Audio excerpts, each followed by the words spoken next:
Ay, Hi, may pang madam. ganon. Hi, madam. Hello. Good evening po, madam. Good evening. Akala ko na... Kanina pa nila binabanggit yun sa akin. Alin, madam? What if daw na mag-guess. Sabi ko, uy, kumakain ako, nakakayo. Guda-gada ako sa itaw ko, tapos kakamay ako ng daing. Grabe naman ang background. Parang green screen naman. Diba, kabog. Grabe, parang green screen naman yung background. Asan ka ngayon, madam? Lalabas sa labas, sa sala. Lah, hinaus tour. Pwede naman, house tour kami. Nasaan ka ngayon, boss, madam? Sa QC ako ngayon. Kasama mo si Boss Dogs. Oo, dun siya sa den niya. Nandun siya sa sarili niyang den. Naka-stream ba si Bossing? Naka-stream ata siya ng Naka-stream siya. Sige, Sa boss. kabila. Uy, sabi Lalaro ko kasi gusto ko may invite mamaya. Ayan. Sakto naman na-restrict kasi yung ko, boss madam, yung main account. Dapat doon tayo nasaktuhan lang. Kumusta ka naman, bossing? Okay lang. Yes, kala mo nang tagal natin magkakilala. Guys, Ikaw, kamusta? unang interaction din namin ni boss madam. Unang interaction din.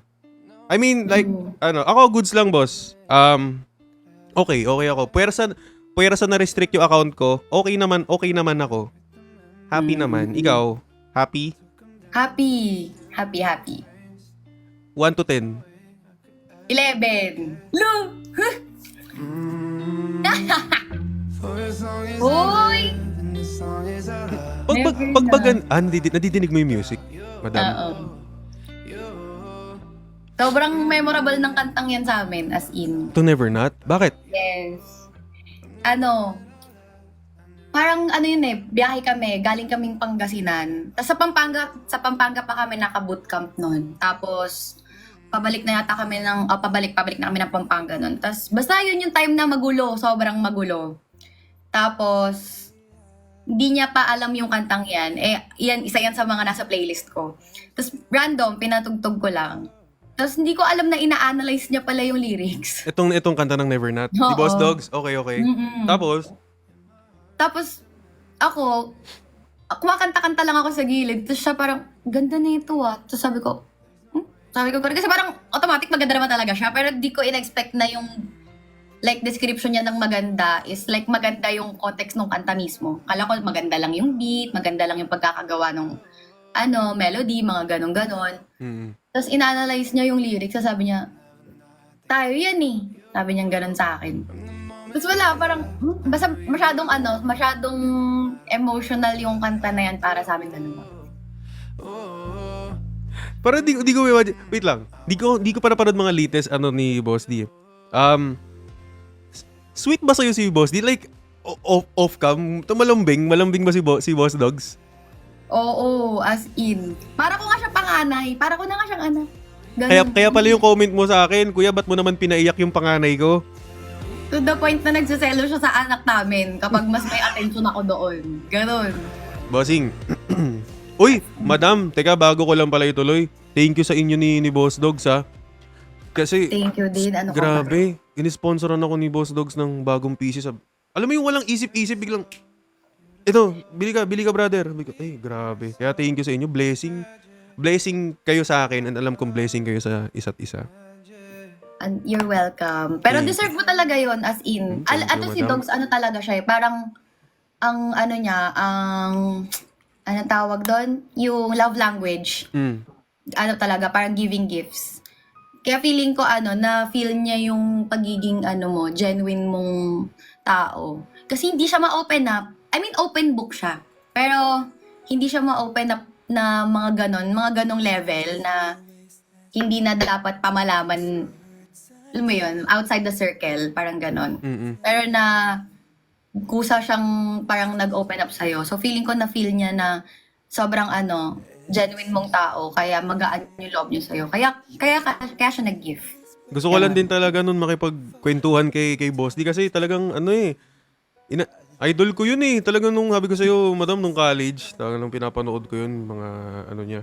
Pero tawag doon, sabi nga niya, di ba alam ko napanood mo yung reaction, yung nag-reaction video ka ata nung ano, yung sa collab namin, unexpected collab namin ni Boss Oo. D. Nung time kasi na yun, nagilty akong hindi siya tanungin about you. Kasi puro ano lang pinagtatanong ko noon, puro pang yung mga past niya kasi parang syempre wala akong idea pa sa balita kay Boss D. Kaya tinanong ko, ano ba message niya Andun ako, sa'yo? nanonood ako dun eh. Yung Yun- naka-live kayo. Yun nga, nagulat na lang ako na, ay, may post daw si Madam AJ, sabi nga. Nanonood ako noon. Tapos natawa pa kay sa ex niya, si Abby. Yes, may pag-name drop din. si Abby.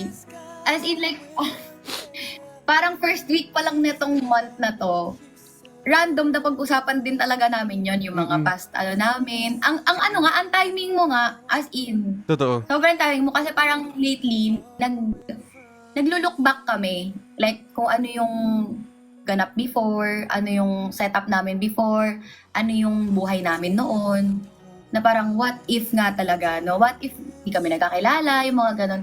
Tapos biglang random, saktong-sakto, biglang ganun pa yung naging usapan nyo. Kaya nung time na yon, hindi naman siya sobrang ano sa akin. Kasi, kumbaga parang napag-usapan na din kasi namin. Before Like, pa kami deep mag-usap. talks lang. Oo po. Tama, Boss Madam. Yun yung ate unang live namin.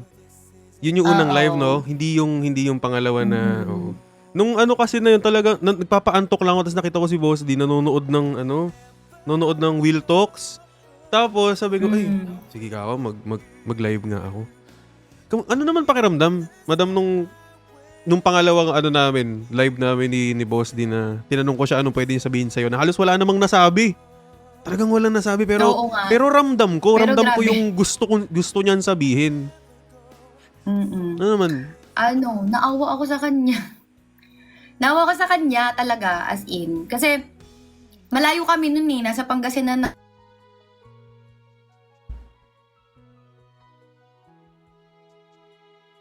Ako magalit lang. Nakat ata ako. ako nung time na yun. Ay. Tapos, normal ko. Sorry, Madam. Nag-cut ata. The internet.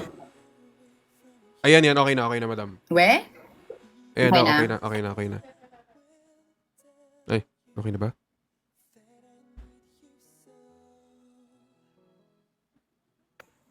Ayan, okay na, Madam. So, yun, sabi mo kanina, nasa Pangasinan. Oo, nasa Pangasinan ako nung time na yon, nung naka-live kayo. Tapos, normally, nagpapahinga na ako ng mga ganong oras kasi babiyahe pa kami ng umaga papunta dito. Tapos, biglang nag-chat yung mga kasama namin sa bahay na, "Huy, anong nangyayari kay Boss D?" Tapos tinag nila ako, manood ka. Tapos ko, anong meron? Sabi kong ganon. Tapos naka-live, ganto. Ay, naka-live ba? Kasi nung time na yon, hindi niya sinabi sa akin na magla-live siya. Pero pag nagla-live yon, lagi niya ako ina-update na live lang ako sa Blue App, live lang ako sa TikTok, ganyan. Tapos, nung time na yun, hindi siya nag-update. So, in-expect ko, baka nagpapahinga na rin to. Kasi, nag-call kami nung day na yon, sabi niya sa akin, hirap siya makatulog dito. Sabi ko, baka nagbago yung body clock. Ganun. Tapos biglang boom, pagtingin ko, umiiyak na siya. Yung, kasi, ang tagal nun. Ang tagal, sabi ko, si Boss D ka ako. Talagang, akala ko nung una talaga joke lang yung magsi-shades siya, na baka daw maiyak siya. Akala ko talaga joke lang, like swear. Akala ko nagbibiro lang siya na, oy, baka maiyak ako, bla bla bla. Pero nung binanggit ko pala yung pangalan mo, sabi ko, Boss D ka ako. Gusto ko naman malaman sweet side mo. Ano ba message mo kay Madam AJ? Boom! Talagang, sabi ko, ala. Nagulat din ako na parang bigla siya naging ganun ka-vulnerable in public. Kasi hindi ko talaga siya, ano ba yan? Paiyak mo na naman ako. Kakaiyak ko lang nung 2 araw. No. Wala, Boss Madam. Kasi ako sanay ako sa kanya na very strong yung aura niya. So, may times na vulnerable siya, pero ako lang kasi yung nakakakita nun. Pag kaming dalawa lang, ganon. Kaya hindi ako sanay na bigla siyang umiyak sa stream. Bigla siyang umiyak nang naka-live. Kasi, hindi siya yun eh. Hindi yun si Doggy. Si Nasser yun eh, yung lumabas. Kaya, naawa ko sa kanya na parang kung pwede lang mag-teleport nung time na yun eh. Kung pwede lang mag-teleport ka agad. Gustong-gusto ko siyang yakapin nung time na yun na umiyak siya kasi hindi talaga ako sanay. Hindi ako sanay na nakikita ko siyang ganun ka vulnerable. Lalo na ayoko siya makita ng mga tao na ganun siya ka-soft. Kasi parang nasanay na rin naman na yung mga tao na na lagi siyang lapok. Yung mo na yun, yung ganun. Kaya parang feeling ko pag naging ganun yung personality niya, pag nailabas niya yung ganung personality, baka alam mo yung pagtripan lang, lang, gawing biro, yung mga ganon. Ayoko kasi vulnerable siya eh. Hindi yun yung parang dapat na ma-receive niya. Ganon. Kaya sobrang naawa ko sa kanya nung time na yun talaga na umiiyak siya ng gano'n na halos di na makapagsalita. Kasi hindi siya mapag-talk dahil gusto niya sabihin na love niya yung asawa niya. Gusto niya i-express na, alam mo yun, kasi ang tanong ko lang naman, anong gusto mong sabihin kay Madam AJ? Alam mo yung walang lumalabas pero ramdam na ramdam mo, parang umaapaw. Kaya As in, grabe nung... Ang awkward nga, kasi after nung live niyo na yun, di ba nga babiyahe nga ako dito. Tapos hindi ko alam kung paano ko siya i-approach. Kasi nakita ko siya na naka-live na gano'n ako bahagulgul. As in, pagbaba ko pa lang dun sa bahay namin dun, yung mga tao namin, Madam, umiyak si Bossing ganun. Ay, hindi ko alam kung ano yung i-react ko. Kasi di nila yun usually nakikita yung side na yun ni Dogs. Very very nonchalant lang talaga siya sa mga paligid, gano'n. Tapos biglang makikita nila na gano'n siya, gano'n grabe yung emosyon niya nung time na yun. Tapos hanggang sa makadating kami dito, sinundo niya ako kasi may appointment ako kahapon. Nung sinundo niya ako, di ko alam paano ako magsa-start ng conversation. Kasi kakaiyak mo lang kagabi ng malala eh. Like, paano? Parang sabi ko na lang, kamusta? Ganun na lang. Tapos di siya umiimik. Tapos tumatawa yung mga kasama namin sa likod ng sasakyan. Kasi parang gets na nila kaagad. Yun, after the iyak stream yun. After the iyak stream. Kinabukasan. Kahapon. Oo nga. Ano lang pala yun? Nito nga lang pala. Parang Noong isang araw lang siya. Parang dami-dami na nangyari agad eh. Kaya nga eh. Kamusta naman si Boss Dogs after nung finally nakita ka na niya? Nakapagpahinga siya. As in, nagulat nga ako kasi in-expect ko parang after niya mag-live sa kabilang app. Normally, yung routine niya kasi alam ko within the day, alam ko kung anong ganap niya, anong oras ganit yung mga gagawin niyang work. So, in-expect ko parang after namin parehong mag-live sa Blue App, magla-live pa siya dito sa TikTok. Tapos ako kasi magpapahinga na ako nun, wala pa kasi ako matinong tulog. So gulat ako, makit na din siya. Tapos sabi ko, hindi ka na nag-ML? Sabi ko sa kanya. Hindi, nag-ML ako, sabi niya gano'n. Pero saglit lang, kasi ang tawag nito, inaantok na daw siya, ganun-ganon. Tapos nagulat ako kasi sabi niya sa akin, hindi siya nakakatulog ng maayos dito. Nauna pa siya. Pagkasabi niya parang after ilang minutes lang, nag-play lang siya ng panonoorin sa TV. Wala, bagsak. Hindi na siya nagpuyat? Hindi na. Okay naman siya. Okay siya. Nakapagpahinga siya. Masaya ako na nakapagpahinga siya. Bumabanat pa nga yun eh. Sabi pa sa akin, okay na makakatulog na ako, katabi na kita. Gumaganon-ganon pa. Siyempre, ikaw yung pahinga eh. Pero, gusto ko lang matanong, Madam. How was life before Boss D? It was good. Actually, it was really good. Parang, syempre that time, ako yung may sarili ko yung nagdadrive sa sarili kong buhay. Na wala akong ibang iniintindi, wala akong ibang responsibility. Na, literal na sarili ko lang, my own happiness, lahat ng gusto kong gawin, nang walang iniisip. Ganon. As in, super. Actually, pinag-usapan din namin yun. Kaya, feeling ko, kaya niya nabanggit yung sinabi niya sa akin sinabi niya sa live na sinira niya yung buhay ko. Yeah. Kasi parang Parang nagtalo kasi kami nun before eh. Open up na. Talo kami nun dati. Pero sobrang tagal na. Mga 2 years ago na yun. Tapos, parang laging sumasagi sa isip ko na parang, mas okay pa yung buhay ko dati eh. Tahimik. Walang hindi ganon kaingay. Hindi ganon kalala yung mundo ko dati. Kaso biglang naging kami. Ganon. Dumating ka. Kung ganon. Parang nagulo lahat. Parang ganon. Parang syempre pag galit ka, diba? Yung mga nasasabi mo. Ganyan. Nag-burst out talaga ako ng time na yun. Feeling ko, ngayon na parang na-confirm ko na tumatak yun sa kanya. Kasi, naalala niya na sinabi ko yun eh. Sinabi ko kasi talaga yun sa kanya. Na, sinira mo yung buhay ko. Sinabi ko talaga yun sa kanya dati. Yun yung medyo nasa na kami. Medyo shaky na yung relationship namin. Yeah. Tapos, yun. Parang that time, gusto ko mag-reset, ganyan. Pero, ang galing kasi niredirect kami. Redirection, no? Ang galing sobra. Naalala ko din nung, nung sinabi ni Boss D na, di ko alam kung tama yung word, parang sinalo niya lahat eh. Lahat ng pangbabash. Paano mo nakayanan, madam? Like, after everything. Actually, nakita ko kasi siya na yung ganong iyak niya nung naka-live kayo. First time ko yun makita nung bago pa lang kami. Kasi nung time na yon sobrang gulo eh. Sobrang gulo nung nalaman nila na may bago ng girl, ganyan-ganyan. Sobrang messy. And the world is so cruel that time para sa amin. Tapos, nakita ko siya ganon siya umiyak mag-breakdown. Kasi, ang dami biglang parang nag-back out na opportunities na para sa kanya. Naapektuhan yung work niya. May mga contracts na muntikang hindi matuloy, mga ganon, dahil sa nangyari, dahil sa issue.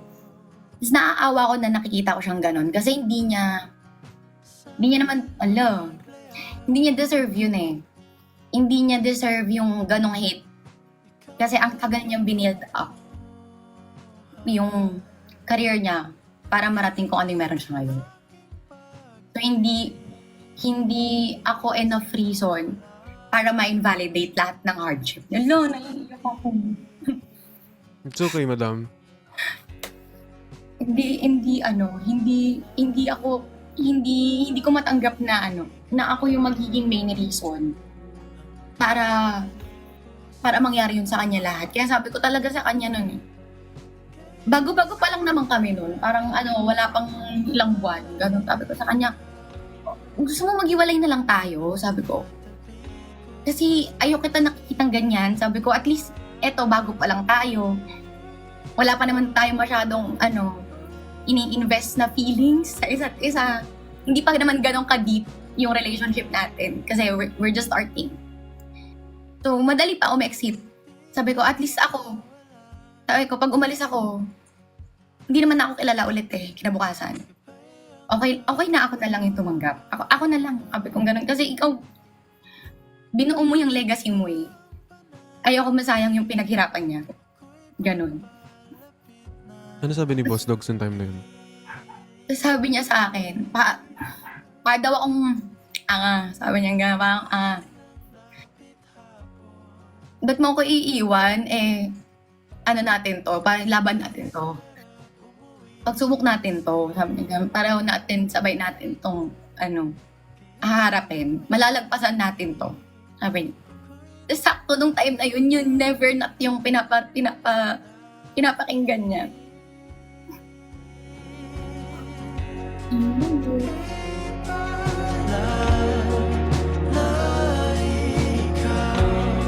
Kasi diba yung first line sa lyrics nung Never Not, we were so beautiful, we were so tragic, which is sobrang accurate that time sa nangyayari sa amin. Kaya iba yung feeling pag naririnig namin yung kanta na yun. Kasi talagang parang binabalik niya kami sa lahat ng pinagdaanan namin dati. No other. Talaga naman po. Sorry, may sariling buhay tong kaliwang kamay ko eh. Hindi. Bilib ako sa inyo. Hindi lang sa'yo, boss madam. Bilib ako sa inyo ni Boss D. Kasi, the way you handle, I mean, kumbaga, tawagin namin dito, L chat eh. Kumbaga, L comments, the way you handle things. Wala akong masabi. Isa siya sa mga naging strength ko talaga. Nung una, hindi rin ako sanay. Kaso, ang hirap kasi mahirap i-defend yung sarili mo, yung relasyon nyo, na dapat wala ka namang dinedepensahan in the first place. Sobrang hirap. So parang, okay, sige, let them na lang talaga.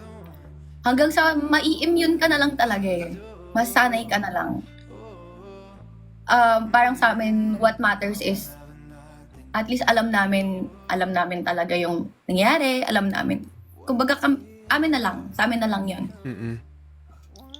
Kasi mahirap na ano pa eh, parang patulan mo pa lahat, Yes. i-defend mo pa lahat, kasi parang kang nakikipag-usap sa pader. Pag ganun. Babalik lang at babalik. So, might as well, okay, amin na lang to. Mm-mm. Ganun. Tsaka, ewan ko, naalala ko ata kay Boss X, parang kung ayaw nyo ako, ganun, parang di ko naman pinipilit. Tsaka, don't have to explain anything and everything to everyone. Ganun.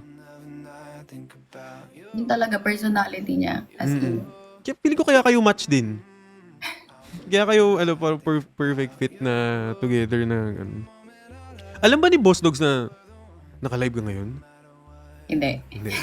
Wait, di ko alam kung naka-live pa siya, pero hindi niya alam. Nandun lang kasi siya sa baba kanina, naka-live. Kasi Naka-live pa siya nun eh, nung kumakain ako kanina. di niya alam. Okay. Kung Biglang mamaya umakit dito. favorite niya daw kasi yung kaya pinapatugtog ko yung I'll Never Go. Ikaw naman, ano naman favorite song mo bukod sa Never Not? Like, pag sinabing Boss Doggy, ano naalala mong song na, shit, in love ako dito. Ganun. My Home ni Awin ba yun? My Home? Mm-mm. This one. My Yan. home has beautiful eyes, the cutest nose, the prettiest smile. Hindi, ikaw naman tatanungin ko, madam. Natanong naman kita kanina, how was life before Boss D? Ngayon, kung di ko kasi alam gaano kayo ka-expressive sa isa't isa. Pero, kung meron ka pang hindi nasasabi kay Boss Dogs, na gusto mong malaman niya, ano yun?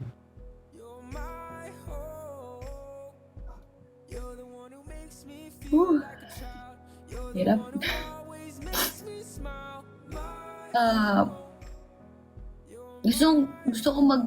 Gusto ko talaga mag-sorry. Unang-una gusto ko mag-sorry. Kasi, naging selfish ako dun sa part na sinabi ko sa kanya na sinira niya yung buhay ko. Kasi that time, parang pareho kaming nasira eh. Na na-invalidate ko yung pain niya that time. Kasi bago sa akin lahat ng nangyayari. Sorry dun sa mga panahon na gusto ko na sumuko sa relationship natin. But at the same time, thank you. Thank you kasi bumalik ka. Thank you kasi pinatunayan mo sa akin na kaya mong panindigan yung mga sinasabi mo. Na hindi ka lang partner, na hindi ka lang yung taong gusto ng pamilya na walang mindset talaga na magpakatatay. sobrang grateful ako kay Dogs kasi 2 years ago, 2 years ago, medyo struggle talaga kami. As in, sa lahat, even financially, nag-struggle kami. And that time, kakapanganak ko lang. Tapos, that time sabi niya sa akin, yung pinakamagandang nangyari sa buhay niya is yung dumating yung anak namin. Tapos after that, sobrang daming struggle being a first-time parents. And then, yun nga, syempre nawala na yung mga players. Nagbago na yung environment, nagbago na yung circle namin. Kumbaga yung mga kasama niya dati sa bahay, sa bootcamp, yung mga kasama namin before, halos sabay-sabay na nilang na-outgrow yung isa't isa. And it pains me to see na nasasaktan siya sa lahat ng umaalis sa buhay niya. Kasi lagi niya kinikwento sa akin, kaya siya bumuo ng ganong setup ng bahay kasi gusto niya kakasama sila. But at some point, lagi niya din ako tinatanong na sa tingin mo ba iiwan nila ako? Ganon. Nung time na ang unang umalis is si Mavsi. Nabanggit niya si Mavsi nung live niya last time. Sobrang broken hearted siya dun. Kahit masaya siya kasi masaya siya na pinili ni Mavsi yung family niya. Pero at the same time, nalulungkot siya kasi syempre hindi na sila magiging magkasama na magkakaibigan. And may mga responsibilities na kasi si Mavsi. Tapos at the same time, parang the following year, yung mga bata niya naman yung isa-isang nag-alisan. Yung tatlong yon, yung big three, hindi niya lang parang kapatid yun, parang anak niya na din. Kaya, nung time na halos isa-isa silang nawawala, naaawa ko sa kanya kasi kailangan niya mag-straight face eh. Kailangan niya mag-straight face. Okay lang. Sige. Kumpara sa growth niyo, sige. Pero nakikita ko kasi na sasaktan siya. Na kasama rin kasi sila eh. Kasama rin kasi yung mga taong yon sa pagbuo ng pangarap niyang bahay. Kaya, nasasaktan siya na yung mga kasama niyang mangarap ng bahay na pinagawa niya sa Pangasinan, unti-unting nawawala sa poder niya. Kaya, dumating din nga sa time na sabi niya, benta na lang kaya natin to. Wala naman tong kwente. Sabi niya gano'n. Wala na rin naman na yung mga kasama ko dito eh. Sabi niya pang gano'n sa akin. Tapos, yun. Kaya parang sobrang thankful ko sa kanya kasi kahit na ganun yung pinagdadaanan niya that time habang kakapanganak ko lang, hindi niya ako pinabayaan. Mentally, physically, emotionally. Na pag madaling araw siya pa yung nagluluto ng pagkain ko kasi nagpapa-breastfeed pa ako nun sa anak namin. So alam niya parang the whole day drain ako. Tapos, yun. Sobrang thank you, baby. Mahal na mahal kita. Sobrang thank you sa lahat ng sakripisyo mo. Na-appreciate kita. Mahal na mahal ka namin ni Axel. Thank you sa kasipagan mong magtrabaho para mag-provide ng magandang buhay sa amin. Sa lahat ng kasama natin sa bahay.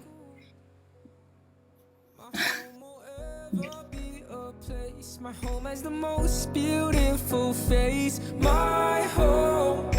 Yun yung pinagpagpag ko kasi nung naging tatlo na kami sa picture. Kasi kinakabahan ako nung time na yun, baka mamaya hindi pa pala ako ready, baka mamaya magkamali ako maging mama, baka mamaya magkamali ako maging partner bigla, yung mga ganon. Kasi mababago yung dati naming routine. And how are you now, madam? Ngayon, sobrang sobrang okay. Sobrang okay. As in na to the point na sinasabi niya nga sa akin, kahit wag ka na magtrabaho. Huwag ka na magtrabaho, alagaan mo na lang kami, alagaan mo na lang anak natin, ako na bahala. Ganon. Sobrang pinapagaan niya yung buhay ko, buhay namin ng anak niya. Mm-mm. Pagdating sa pagmamahal sa'yo ni Boss D, ano ang hindi nakikita ng tao? Kung paano kanya mahalin?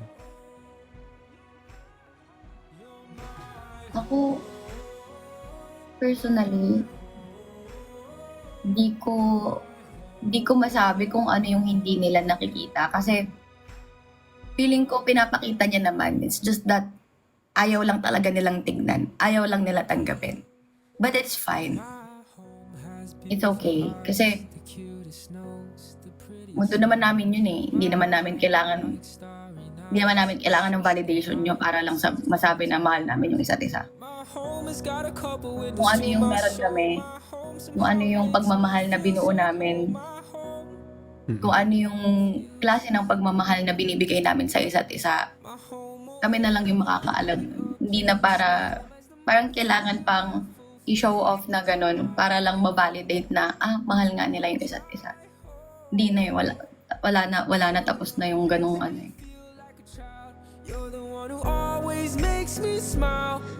Saan mo nakikita yung sarili, saan nyo nakikita ikaw, si Boss Dogs, and your family, like, matagal na ba ang 10? 5 years from now, saan mo na-visualize? Nasaan kayo? Ako honestly, nakikita ko sa Belgium. Nakikita ko nasa Belgium kami after 5 years or 5 years from now. Kasi lagi niyang sinasabi sa akin, though lagi din naman niya ako nire-remind na if hindi mo to gusto, okay lang. Naiintindihan ko naman din yung point niya na sobrang, syempre, first world country, mas maganda yung benefits and everything for a family there. Pero doon ko nakikita, tas na madadagdagan yung anak namin. Actually, doon ko siya talaga nakikita. Doon. Yun din ang gusto mo, madam? Ako kung ako lang, gusto kong mag-Belgium pero hindi para magstay doon. Sa ngayon, hindi ko pa nakikita na parang doon kami mag-i-stay talaga. Pero like in the long run, kino-consider ko naman yung good side na sinasabi niya sa akin. So parang napipicture out ko pa rin siya na doon kami, siguro pag tumanda na, mas tumanda na kami, mas matanda na yung anak namin, nandun kami. Pero sa present, gusto ko bakasyon lang muna. Kasi ayaw ko din manibago yung anak namin sa environment. Ganun.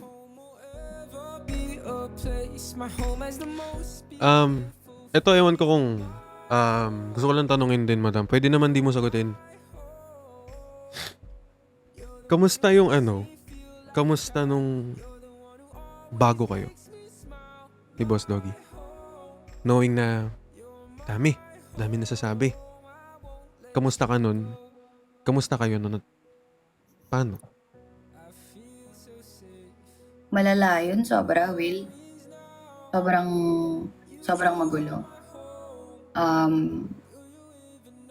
First time kong makareceive ng mga death threats nung time na yon, ganong level. And kinausap naman ako ni Dogs doon. Sabi niya sa akin, madaming pipilit sumira ng relationship natin. Sana sa akin ka lang maniwala. Sana tatagan mo yung loob mo. Sana wag kang magpadala sa sinasabi nila at sa mga sasabihin pa nila sa'yo. Sobrang gulo nun, as in, sobrang gulo. Nung time na yon, sinabi ko sa kanya, ibalik mo na lang ako sa amin. Sabi ko sa kanya nun. Kasi, ang lala ng mga tao. Ang lala pala ng mga tao sa mundo mo, sabi ko. Hindi ko kaya. Hindi pa ako prepared para dito. Pero looking back, parang kailangan siguro talaga namin pagdaanan yun para maging ganito kami katatag ngayon. Pero sobrang bawal kasi yung term eh. Yeah. Bawal sasabihin eh. Pero sobrang top talaga yung time na yun. As in. Mm-mm. Sobrang. And how, parang, gaano katagal, hindi ko kasi alam kung hanggang ngayon ba, like, paano ka naging matatag doon, madam?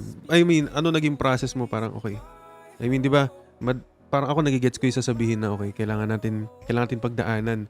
Pero, ano yung ways na ginawa mo na, ano ba to, titingnan mo lagi hanggat sa masanay ka?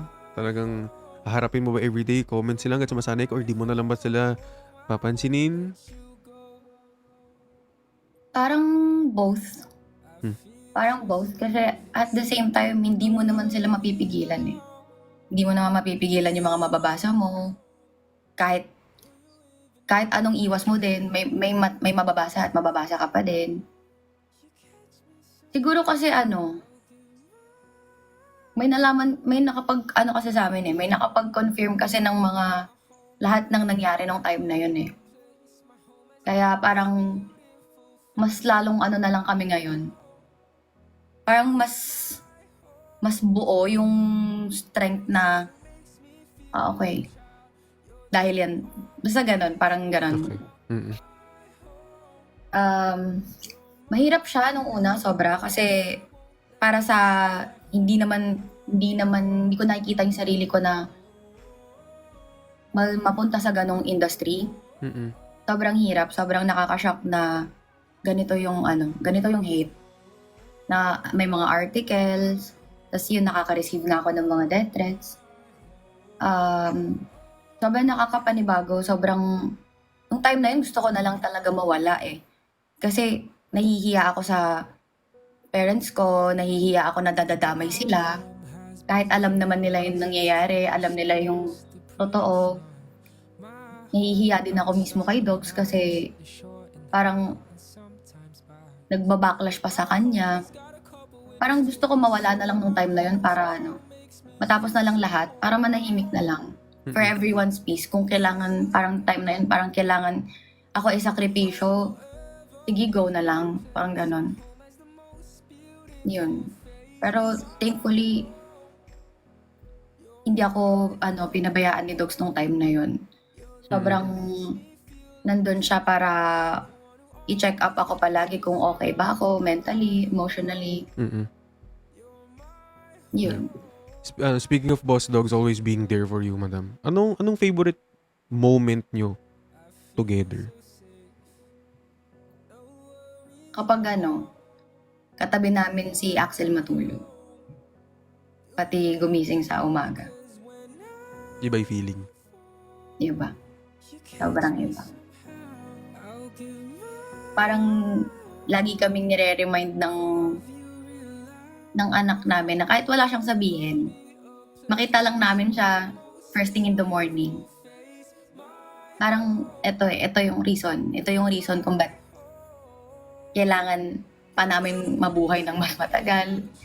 Kailangan pa namin sipagan sa araw-araw. Ito yung reason kung ba't kami dapat pang mas mabuhay. Ganon.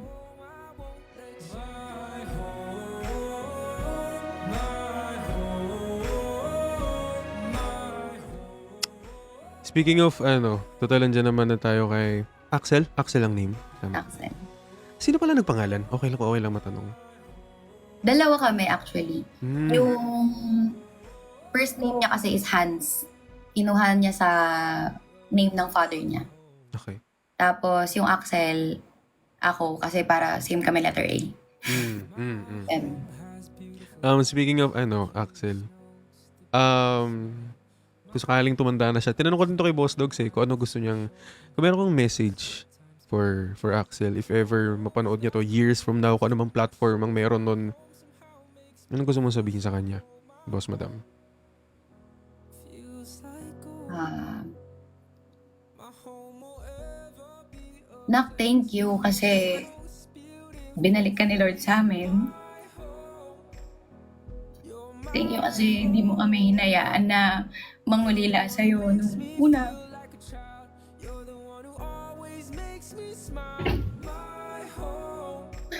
Tupad niya. Ah. Ba't anak? Bossing! Bakit talo ko? Ba't umiyak kang papa? Yun naman! Cause when Ma'am, Iwil ka din. Iyak ako. Oy, wala! didiligan kita, huwag ka mag-alala. Bakit may email muna ako, baby? Bakit talo ko? Iyakan portion na! Alam niya ako ano gusto ko message kay Axel. Kay Axel. Mm-mm. Basag pepe. W Boss Dogs, guys. Wala. Email muna ako, baby. Bakit talo ko? Paano na? Sobrang ano kasi yun eh. Sobrang mahal na mahal niya yung bat. Yun. Dalawa naman kami mahal na mahal namin. Mm-mm. Ano lang, nung time kasi na unang nagbuntis ako, nagdali ako. Tapos biglang dumating si Axie. Kaya iba yung feeling na eto na talaga. Rainbow baby, sabi nga nila. Kaya na thank you kasi binalik ka ni Lord sa amin. Sobrang thank you kasi binago mo yung buhay ko. Binago mo yung buhay namin.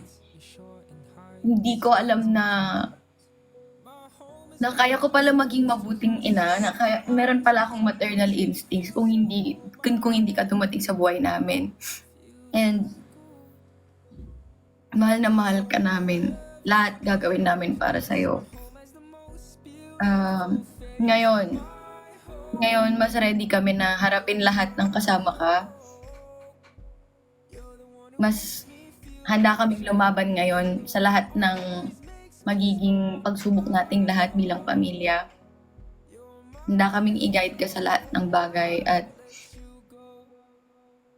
please lang huwag ka tumulat sa tatay mo. Saang portion? Hanggang Saang ano? portion doon, madam? Saang part doon? ang sabi niya nun, huwag ka magkakating eh. Ba't naman ikaw wag tumulag sa tatay? Kasi nang-amats eh. Ba't adan nga? Sabi nila W ads. Lagi may ads pag si Boss D. Masisiraan ka talaga ng ano dito eh.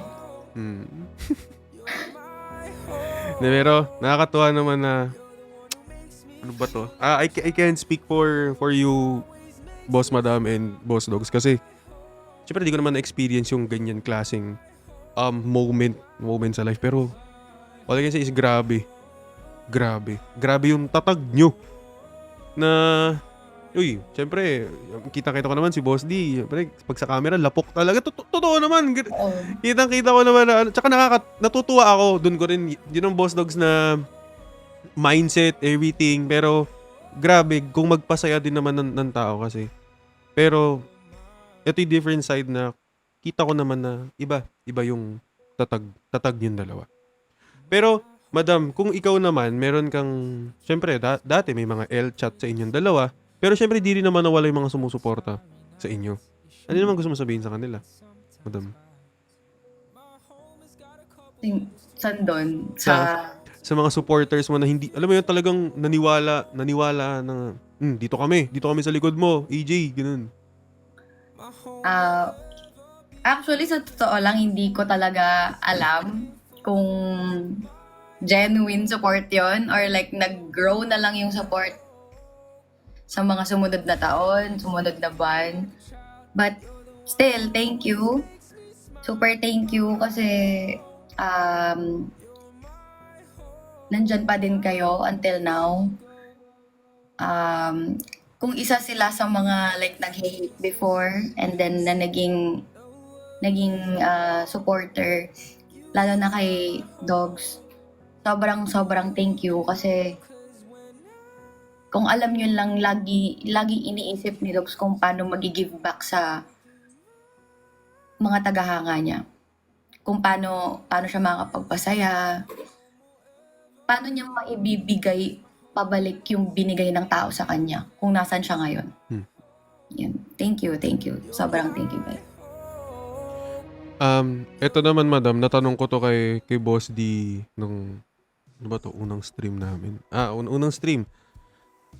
Kung si Boss Dogs meron, ikaw, Madam April Joy, anong multo mo?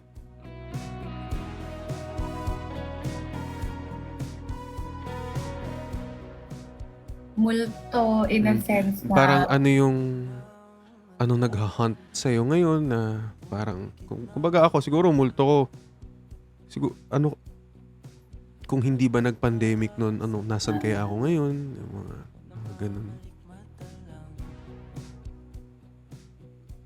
siguro yung yung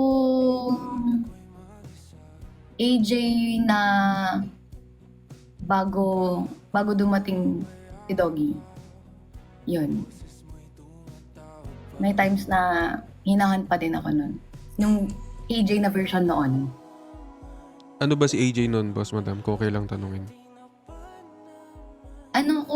Very very extrovert akong tao before. Hindi naman sa sinasabi kong kinukulong niya ako, Very lang ako talaga. Very ko sa tao. Mabilis ako makahalubilo. Ganon. Pero parang nung time na nakilala ko siya kasi, parang doon ako sobrang sinubukan na hindi ka talaga pwede maging mabait palagi. Ganon.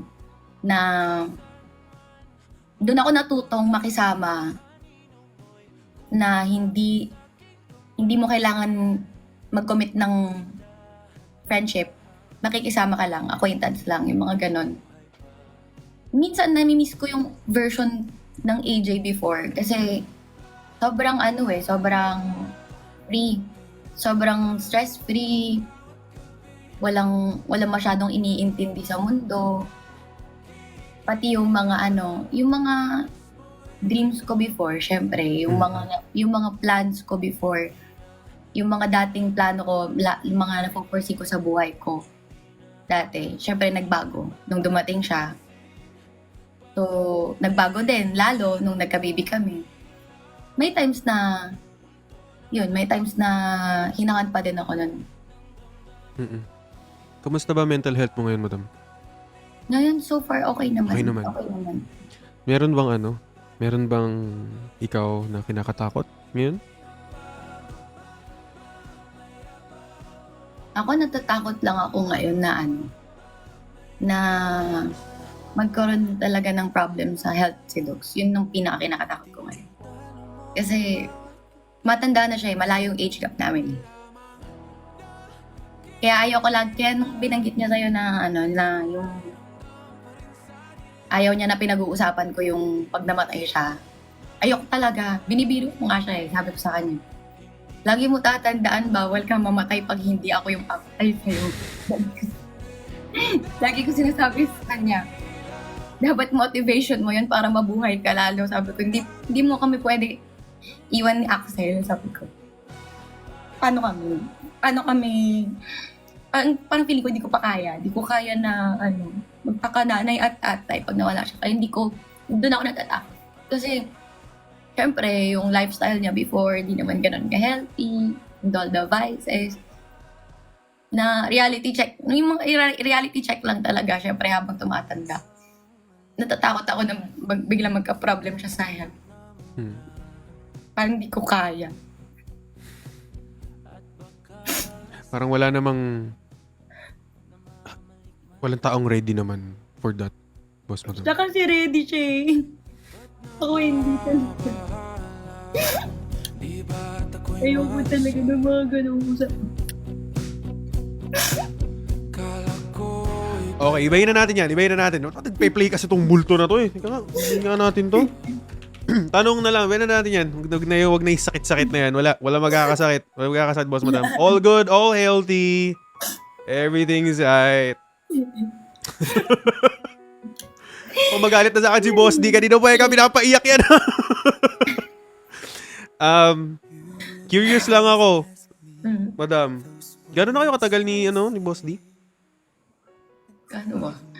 Hindi kasi kami masyadong... Hindi nagbibilang. Hindi nagbibilang. Oo, kasi lagi kami magkasabi. Yeah. Magpo-4. Okay. May ano ba? May plano ng kasal? Spoiler ka. Come to me and hold me, and you will see the love I give. Are you still hold Pinag-uusapan naman namin. Pinag-uusapan namin. every single Feel ka lang. Okay, chill lang ako. Chill lang kayo! Chill lang kayo, uy!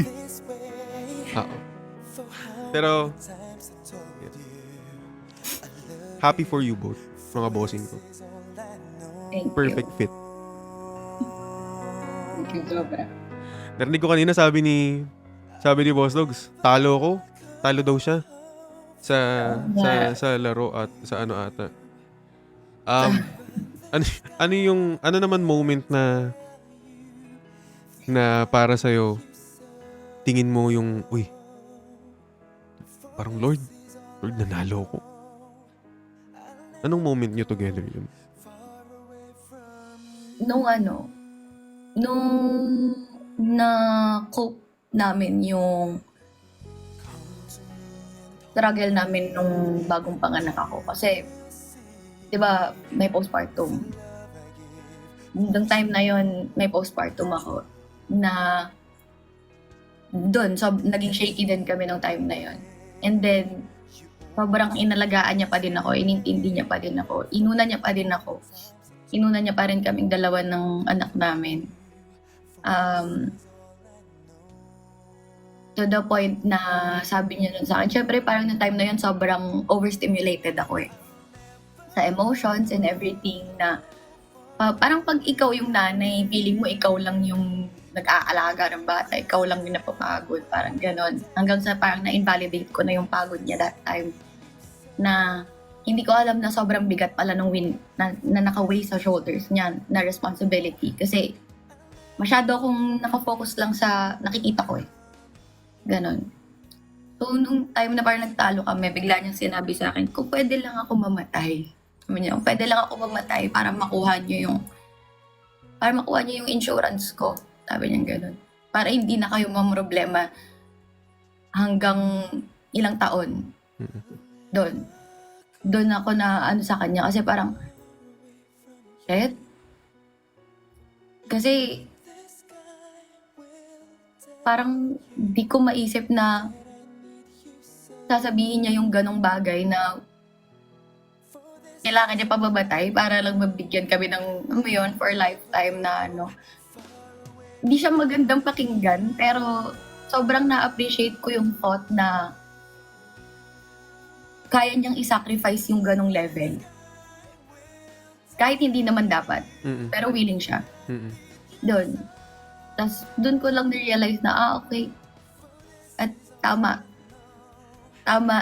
yung partner ko, tama na siya yung padre de pamilya namin.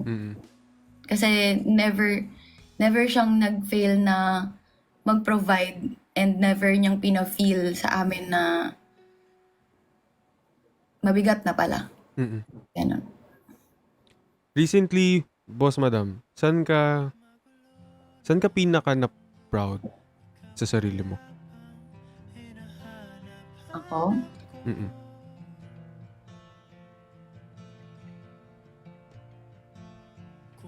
Nung graduate ako, last year lang, yun, doon. Kasi, sabi ko nga, masyadong malayo yung gap namin ni Dogs.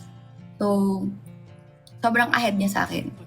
So, may mga ganap ako sa buhay na naiwan ko. Ganon, na at the same time, nagka-baby pa kami. Mm-mm. And hindi ko na in-expect na parang makakapag-aral pa ako ganun ulit. Kasi baka maging busy na yung mga ganun. But yeah, I made it. Sinuportahan din ako ni Dogs doon. Sobrang happy niya na pumunta doon sa PICC nung graduation ko. Normally, hindi dapat siya lalabas ng sasakyan doon kasi syempre, madaming tao, ganun, madaming kaming kasabayan na graduate. Tapos, gulat ako, lumabas pa din siya. Gets ko naman yung mga ganong eksena kasi ayoko rin ipahamak yung partner ko, syempre, in public place, di ba? Na at the same time, dala-dala namin yung anak namin. So, parang nung time na yun, na-expect ko, babalik na lang ako sa sasakyan, ako na lang pupunta sa kanila. Pero sinalubong nila ako sa labas. Sinalubong pa nila ako sa labas. Kaya sobrang proud ako doon na natapos ko pa din. Natapos ko pa din siya. And we're proud of you, Boss Madam. Tsaka, and I'm sure Boss Dogs, yun ang unang number one na proud sa'yo. Bukod sa self, bukod sa amin. Lagi ko itong tinatanong kasi Will Talks isn't Will Talks without this question. At ito na yung last question ko sa'yo, Boss Madam. Sorry kung medyo nakuha ko yung time mo tonight. Okay lang. Pero ito na yung last question ko. Kung meron man ngayon, as of the moment, ano ang greatest what if mo?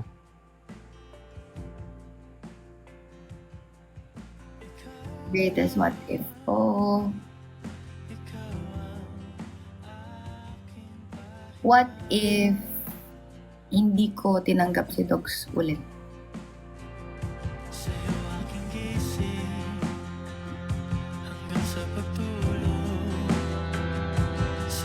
Kasi 2 beses kasi kaming naghiwalay nung time na yun. Nung parang first year namin. Tapos nung second time na naghiwalay kami, parang nung time na yun, ayoko na talaga Nung time na yun, parang ready na akong bitawan lahat ng nangyari, lahat. Pagod na ako. Parang ayoko na, fed up na ako. Parang gusto ko na bumalik sa dati kong buhay.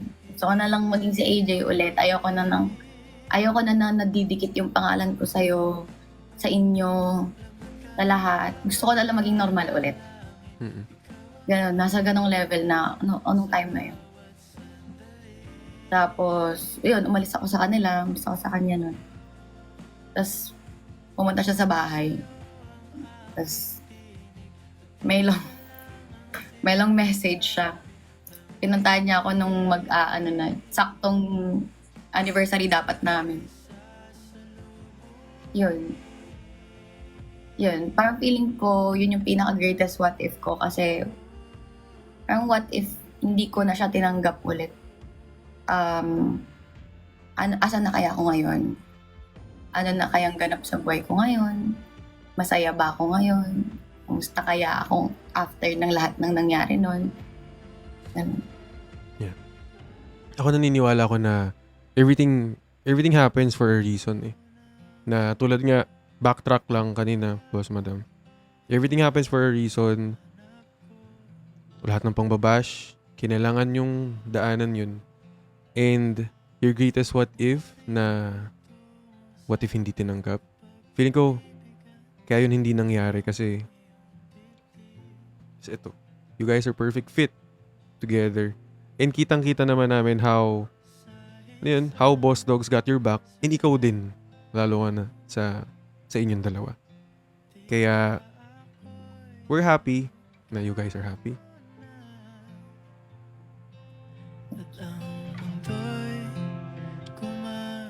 May tatanong curious lang ako.